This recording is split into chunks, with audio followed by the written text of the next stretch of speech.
ایک بادشاہ نے ایک طوطا پال رکھا تھا۔ وہ طوطا بادشاہ کا بہت وفادار تھا اور بادشاہ سے انسانوں کی طرح بات کرتا تھا۔ ایک دن بادشاہ ایک سفر پر روانہ ہوا۔ ملکہ نے بادشاہ کی غیر موجودگی کا فائدہ اٹھاتے ہوئے وزیر کو اپنے کمرے میں بلا لیا۔ جب وزیر کمرے میں داخل ہوا تو ملکہ نے کہا، میں بہت عرصے سے انتظار کر رہی تھی کہ تم سے اپنے دل کی بات کہوں۔ میں تمہیں بہت پسند کرتی ہوں اور تجھ سے شادی کرنا چاہتی ہوں، مگر بادشاہ کو راستے سے ہٹانا تمہارا کام ہے۔ وزیر دل ہی دل میں بڑا خوش ہوا اور کہا کہ بادشاہ کو میرے راستے سے ہٹاؤں گا۔ بادشاہ کا طوطا یہ سب باتیں سن رہا تھا۔ جب بادشاہ واپس آیا تو طوطے نے سب کچھ بادشاہ کو بتا دیا۔ بادشاہ کو شدید غصہ آیا اور سیدھا ملکہ کے پاس پہنچا اور کہا، سچ سچ بتاؤ ورنہ ابھی تجھے زمین میں زندہ دفن کر دوں گا۔ ملکہ نے کہا، آپ کا طوطا جھوٹ بول رہا ہے۔ بادشاہ نے کہا، یہ طوطا میرا محسن ہے، میں ہامون بادشاہ کی طرح احسان فراموش نہیں ہوں۔ ملکہ نے پوچھا، ہامون بادشاہ کون ہے؟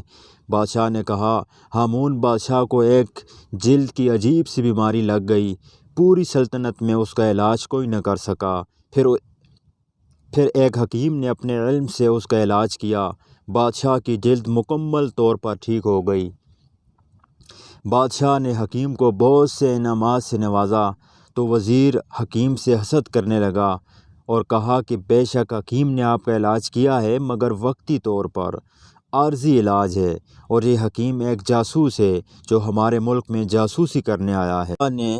بادشاہ نے حکیم کا سر قلم کرنے کا حکم دے دیا۔ حکیم نے کہا، اگر آپ نے مجھے مارنے کی ٹھان لی ہے تو میری آخری خواہش ہی پوری کر دیں۔ بادشاہ نے کہا، کون سی خواہش؟ حکیم نے کہا، مجھے مارنے کے بعد میری کھوپڑی کو اپنے سامنے رکھ لینا اور میری کتاب کا صفحہ 120 پڑھنا۔ حکیم کی آخری خواہش پوری کی گئی اور بادشاہ نے اس کی کھوپڑی اپنے سامنے رکھ کر حکیم کی کتاب کا صفحہ 120 پڑھا، مگر وہ صفحہ چپٹا ہوا تھا۔ ہامون بادشاہ نے اپنے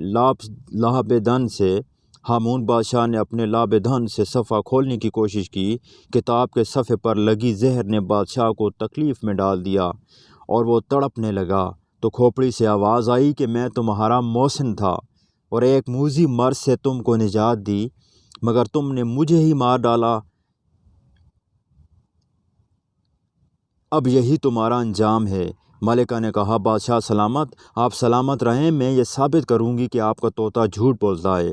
یہ کہہ کر ملکہ نے ایک چال چلی۔ اس نے اپنی کنیز کو کہا کہ آج ساری رات تم طوطے کے اوپر تھوڑا تھوڑا پانی ڈالتے رہنا، اور دوسری کنیز سے کہا کہ تم ساری رات طوطے کے نیچے بیٹھ کر چکی جلاتی رہنا۔ جب صبح ہوئی تو ملکہ نے کہا، بادشاہ سلامت، رات موسم کیسا تھا؟ بادشاہ نے کہا، موسم بالکل صاف تھا۔ ملکہ نے کہا، اپنے طوطے سے پوچھیں کہ رات موسم کیسا تھا۔ بادشاہ نے اپنے طوطے سے پوچھا، میاں مٹھو، رات موسم کیسا تھا؟ طوطے نے کہا، کیا بتاؤں، ساری رات بارش ہوتی رہی اور بادل گرجتے رہے۔